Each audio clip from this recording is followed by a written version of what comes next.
Welcome to Expats Everywhere. Hi, Kristin. It's great to have you on our channel and let our viewers know about you and all of the awesome work you've been doing for expats. If you could, tell us about your company and channel, Traveling with Kristin. Hi, everyone. So I have been an expat since I was 19 years old, actually. About almost half of my life now has been spent living and working abroad in different countries. I've been to over 60 countries at this point, and I've been both an expat and a digital nomad. So some phases of my life, I've been living and working in one country, and during other times, I've been fully nomadic, just living out of my suitcase or suitcases. I'm a heavy packer, and sometimes being based in the US or having a home base in another country. It's all been a mix. So I actually worked in the real estate industry in Costa Rica for many years, helping mostly foreign investors and retirees move to Costa Rica, as well as the executives of multinational companies and also ambassadors from other countries. So that's kind of how I started helping other expats. And then in 2011, I started my own company, which is called Poker Refugees. So I started with helping online poker players from the US relocate abroad because they were unable to access the poker and gaming sites and sports betting sites that they made a living off of after some regulations changed in 2011. So since 2011, I've helped over 1,000 poker players, sports bettors, professional and recreational gamblers and gamers and Twitch streamers, as well as many couples, families, and employees of international companies move to about 30 different countries. So that is what I've been doing full time since 2011. And in the past 2 years, I've started a new personal brand called Traveling with Kristin, where I realized I wanted to help more than just specific people one-on-one with their relocations. I wanted to be able to share what I've learned from 15 years of living and working all over the world with the internet. So I have started a website, blog, and a YouTube channel, as well as a Facebook group and online course to help people achieve location independence. That is awesome. All right, we'll talk more about your business and channel in a bit, but let's talk about the topic that people clicked here for, which is Central and Eastern Europe. So we have a set of criteria for determining the best, and we'll go one by one before reaching like the overall winner. We're going to talk about job market, ability to work there as a digital nomad, ease of obtaining a visa, the cost of living, the quality of life, healthcare rating, the internet, amenities, and then also education system for kids. So if you could, based on your experience, what do you think is the best city or country for finding a job? So, one of the things for people to keep in mind when they're thinking of moving to Eastern Europe, so the attraction of Eastern Europe is that it offers a very low cost of living, has a really attractive tax structure for businesses and individuals, and it also has a lot of good things as far as quality of life, like good food, good outdoor activities, nature, lots of things to do, lots of culture, lots of history. So, there's a lot that it has to offer. However, that comes at a bit of a trade off when it comes to jobs. So, if you're going to Eastern Europe to kind of absorb all of those benefits, that trade off is finding a high paying job locally if you're going to be working there in a physical workspace. Mm. So, the minimum wage in a country like Romania or Bulgaria or Serbia is going to be very low. I don't know what the exact data is because it changes a lot, but we're talking like a few $100s per month Mm. in many cases. So that also happens throughout Latin America and just a lot of developing countries. So a lot of the job opportunities for Western expats who are looking to move to an Eastern European country, they're kind of going to have to create it themselves if they want to earn a wage that they're used to earning. Now, of course, the cost of living is lower over there, so they could earn less and still have a good quality of life. But for the most part, people who are used to living with high Western wages are not going to want to cut their salary by like 80 or 90% or whatever the amount is. Really, the best job opportunities will be for them to start their own business in that country or to work remotely so that it doesn't matter where they are living and working. So instead of teaching English in person in Bulgaria, maybe they teach English online, for example. So that way they have a little bit more control over their monthly income, whether they are working for a company or working for themselves as freelancers or solopreneurs. Okay. And what are the top places to work as a digital nomad? So there's a few different traits or characteristics that I look for in a country. And also I can share with you a talk that I did at Nomad Summit in Las Vegas, which is a conference with hundreds of digital nomads or aspiring remote workers and travelers together. And it's on creating a digital nomad relocation plan. So one of those facets is deciding where to go. So when we say what are the best places for people to move to in Eastern Europe, we're thinking of a place that is safe first and foremost, and that has good infrastructure. So, they don't want to be somewhere where they have no cell phone signal and poor internet, for example. Also with good roads, good airports, and then also good access to amenities, things that are good for their quality of life, maybe good restaurants, bars, good air quality, and good activities and things that they can do, entertainment and culture, but also community is super important for expats who are moving abroad. In that sense, there are a few places that stand out, and kind of the borders or the lines are blurred for Eastern Europe. Like there's some places that want to be considered Western Europe or Eastern Europe, whatever. So I'll just say, like, from my experience, it's going to start with some of the hubs. So you have, let's say, Budapest, which is kind of in the border of East and West, like the big cities, right? Budapest, Prague, let's see, Sofia in Bulgaria.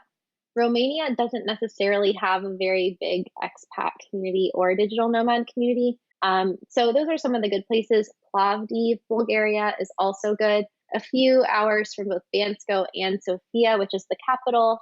It has a really warm, mild climate for most of the year, and it has a lot of different co-working spaces and a really varied expat community. So the best place for people to go is typically a place that they can connect with other like-minded people, other people that they can relate to, and also have an affordable cost of living and a high quality of life. So there is no one answer or one best place for everybody, but if you can tick off those boxes, then that is a really good start. And you can always change your mind later.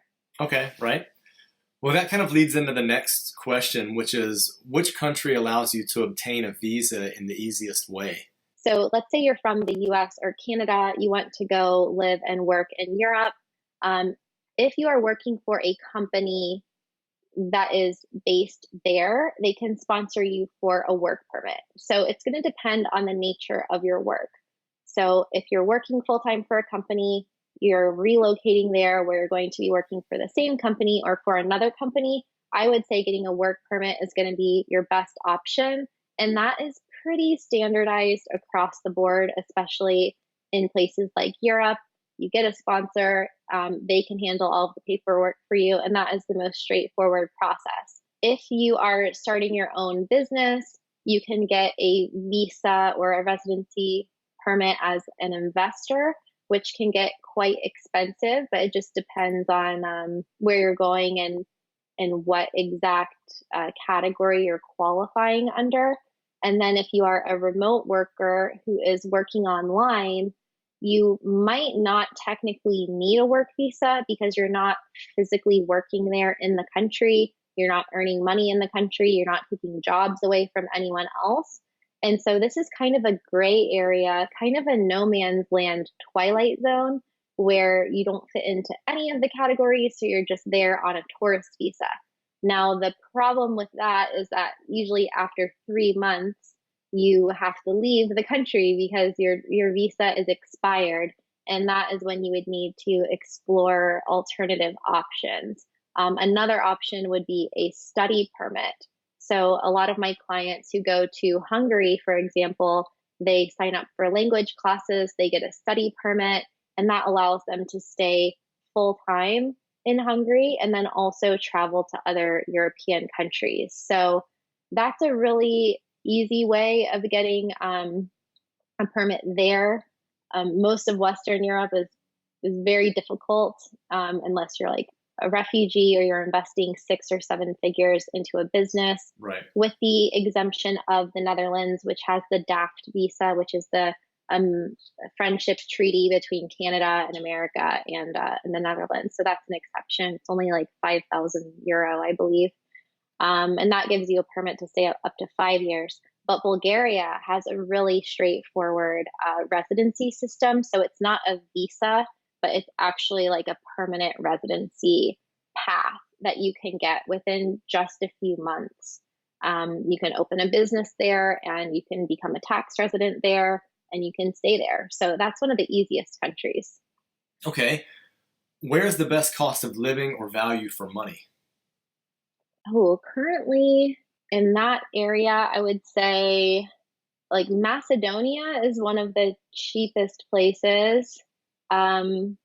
Bulgaria for sure. Serbia is quite affordable. I would say Serbia and Romania are kind of a tie. Hungary is also quite affordable, but I think Bulgaria is probably like one of the cheapest places I've ever lived in the world. It is right up there with Southeast Asia, possibly even cheaper. Also, Ukraine, extremely cheap. Ukraine is probably even cheaper than Bulgaria, and I would still consider it Eastern Europe. I know foreigners who live there for €500 per month, which I honestly can't even do.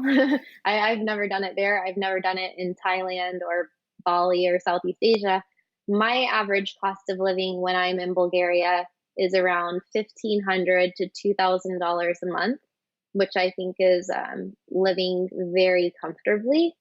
But you can definitely do it for less than $1,000 a month. Okay. So a quick side question.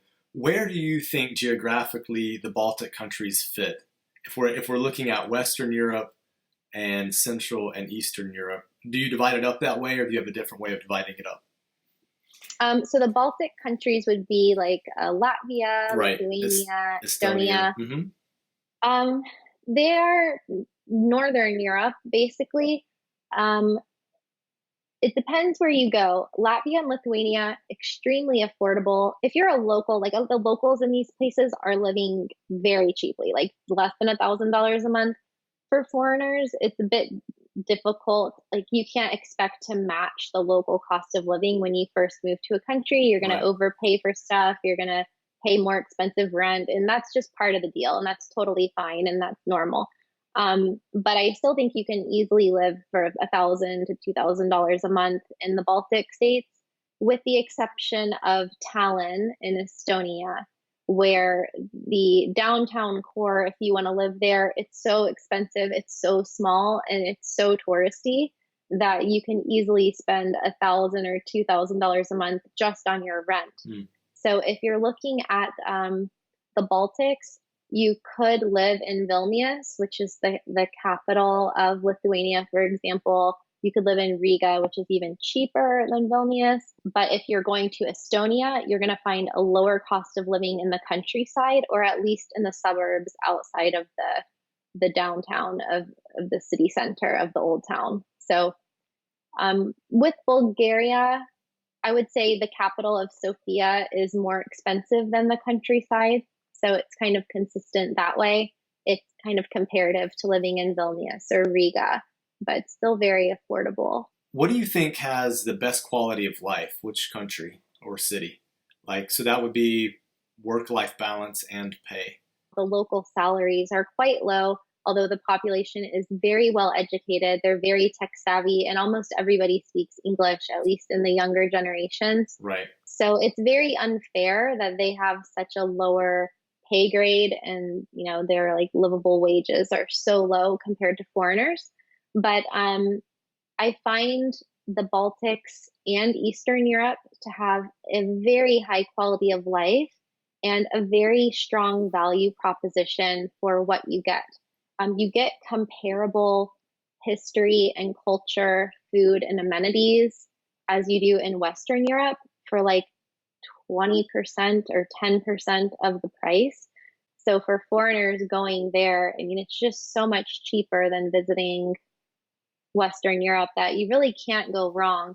And the thing that these countries all have in common is that they're very safe.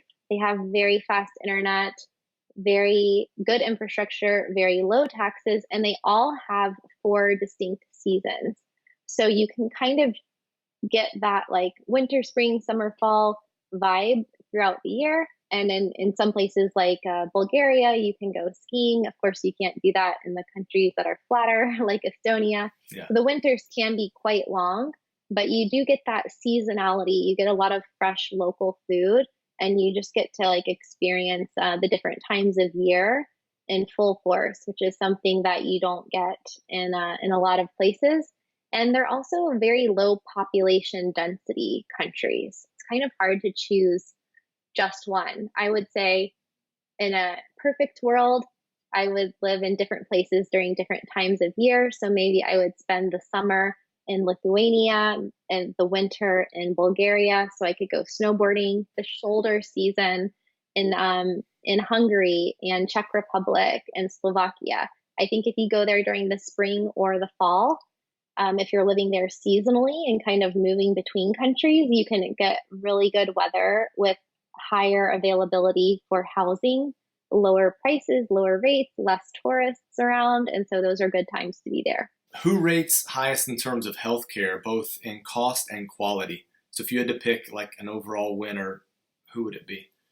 I have been to the hospitals in a few different places. I've had like some accidents, like a sprained ankle. I've gotten sick in different places. The most advanced medical care that I have found is in Sofia, Bulgaria. The countryside of Bulgaria, you're not getting very advanced medical care, although it is very cheap. It's a bit sketchy. Tallinn, Estonia also has very good medical care. But I think for your quality, technology, and cost, I would go with Sofia. I went to the dentist there, and it was like the nicest dentist office I've ever seen, and the cleanest. What about the city or country that has the fastest, most reliable internet? Oh, so I just did. Oh, I don't think it's come out yet. I have a show called Digital Nomad News where we do technology and remote work and travel news of the week. And the episode that's coming out on Monday, we did the fastest internet. And actually, Bulgaria and Romania were the top rated in Europe besides the Scandinavian countries. Estonia is also quite up there with the fastest internet, but those would be the top three. Where do you recommend living for all around top amenities? I have to go back. Like, I'm such a fan of Bulgaria. So I've been to Estonia. I spent like about a month living there, about a month living in Vilnius, which I really liked both of them. But honestly, like nothing can compare to the spa culture of Bulgaria. It's really easy to get around the country. It's a huge country, but it's easy to get around. They have really good highways everywhere. So you can kind of spend some time in the city.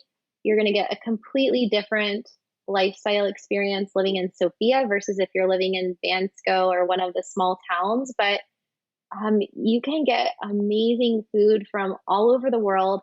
The best fitness centers I have seen on the planet. I'm talking as good as New York City. That is like how good the fitness centers are there. Really cool club scene, really nice restaurants, amazing craft cocktail bars and like Plovdiv and these and in Bansko and in places you wouldn't expect, and really nice hotels and nice spas. So I really love that culture of just being able to like go in the sauna after a workout or just because you feel like it. Really cheap, affordable, like spa services and really good food. I think for me, that's second to none. And I really haven't seen that anywhere else. This one's for the families. Which country has the best and most affordable education system? Yeah, for the education system, I have found that the prices are quite high no matter where you go in the world. Mm. It's not as high as a private school in the US, for example, but you're going to find the best international private schools in the capital cities. Sofia has many international embassies there. And so that has been a really good place for international expat families and for education. Unfortunately, you're not going to find as many options in the countryside of the Baltic and Eastern European countries, but I think that Belgrade is a good option. Sofia is a good option. I believe Bucharest is as well. They have pretty much all of the international countries and embassies represented there. And so that's why you'll want to stay in one of those hubs. Budapest is good too. Okay. Well, finally, what are the top 3 overall places you would recommend for being an expat in that region? So for being an expat, I think I would say just depends on what you're looking for. If you're looking for amenities, I think Bulgaria is like my number one pick, followed by Serbia and then Lithuania, I would say. Yeah, those places have the best balance of affordability, amenities, modernity, infrastructure, schools, medical services and facilities, and then also as far as their transportation systems. Brilliant. Kristin, thank you so much. If people want to reach out to you and know more about you, how can they get a hold of you? They can send me a message through my website. So if you're a poker player, you can go to pokerrefugees.com. Or if you're non-gaming, which most people are, you can go to travelingwithkristin.com and I have a contact form there. And you can also follow me. I have 2 YouTube channels. I have Traveling with Kristin, which is with a K, Kristin, and also youtube.com/digital nomad. So Traveling with Kristin is more travel related, personal stuff and vlogs and travel videos. And then youtube.com/digital nomad is more for remote work and digital nomad topics, where I have like a live podcast interviewing remote company founders and entrepreneurs and freelancers about how they figured out how they could live and work from anywhere. So that's more of your concrete technical stuff. Kristin, thank you so much for meeting with us and giving us an opportunity to interview you. It was my pleasure. You're welcome. Thanks for having me on.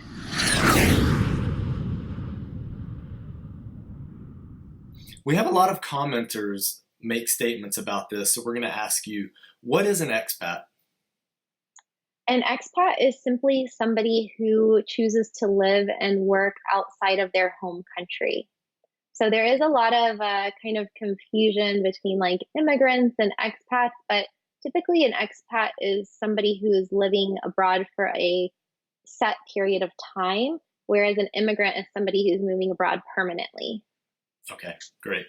There seems to be the stigma that it's only Westerners or it's only whites, but yeah, definitions, semantics, all gets confusing.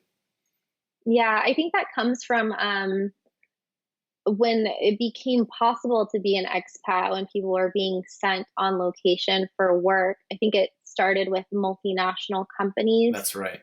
And so that did tend to be a lot of middle-aged white men, I think, because they were the people in the positions to take those jobs. Unfortunately, there's not a lot of diversity in managerial and leadership positions in massive companies. So it's good to see now, as there's more diversity, there's more women, and there's bigger companies from all different countries. So there's expats from everywhere now. I've met Malaysian expats living in Tokyo, for example. So, it can be anywhere. I met a Mexican expat living in Germany, and there's just so much cross-cultural um, jobs and changes now in the way that people live and work. And those lines are getting blurred more as people become more empowered to be self-employed. They can decide if they want to be expats themselves, or they can be retired expats. That's right. Where are the expats that you work with coming from? Most of my clients did start from the Western countries. I think that's still pretty true. Mostly from the US and Canada. I have a lot of European expats that are moving from one country to another. So with Brexit, I'm getting a lot more British expats that are, looking for help moving somewhere else before things change too severely. I also have a lot of clients now from India and throughout the Middle East who are, these are developing emerging economies, and they have a lot of disposable income now. They want more opportunities. They're looking for golden visas by citizenship somewhere, but they might be developers or programmers or freelancers of some kind who just want to be able to see the world and travel and have a different experience. So I have an Indian client who we're helping him move to somewhere either in Eastern Europe or Canada. So we're looking into those options. So going back to the online gambling thing, how did you know that that was a thing? How did you know that that was necessary? Yes, that's a very frequently asked question.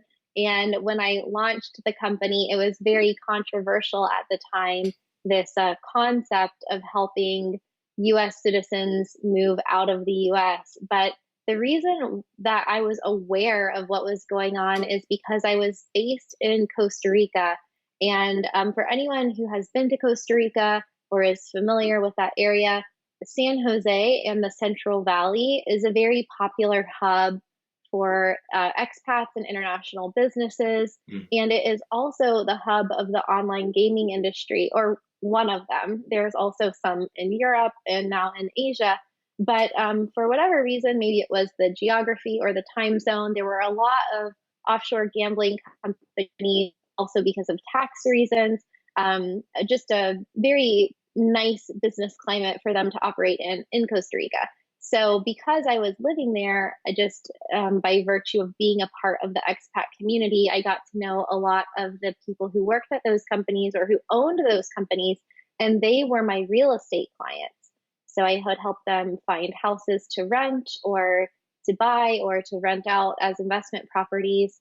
And so I was very intimate with what was going on in the gaming industry. And so when what this thing called Black Friday happened in April of 2011, where the US Department of Justice shut down a lot of the online poker sites, or at least restricted their access from operating in the US market and operating real money games, I kind of saw the writing on the wall. I was like, well, it's going to take the US quite some time, years, if not decades, to regulate online poker and sports betting, which has proven to be true. Mm. I was like, these people aren't going to quit their jobs just because of this little hiccup here. So they're going to have to move somewhere else. So, in a very weird reverse migration, the offshore poker companies and many of the people who worked there quit, or the companies closed, and they all left Costa Rica. And I was facilitating for Americans to move to Costa Rica where they could legally access the international gambling market. And so what I recognized was that actually these poker players were kind of the first like digital nomads, big group of digital nomads. They were basically just people who worked on their computers, which today is becoming such a normal thing. Mm. So yeah, all they needed was a good internet connection and a place to live and work. And so I started helping them move to places like Canada, Mexico, Costa Rica, Panama, and then have expanded since then. And what started off as a necessary thing that people had to move for their livelihood turned into a way for people to move for other reasons, for fun, for finding a better climate, to reduce their cost of living, And so now we have people who have been living all over the world. They're married with kids. They started in 2011, 2012, and they never went back to the US. So it's been a very interesting observation of human behavior and it's just kind of the changing culture and mindset. It's incredible.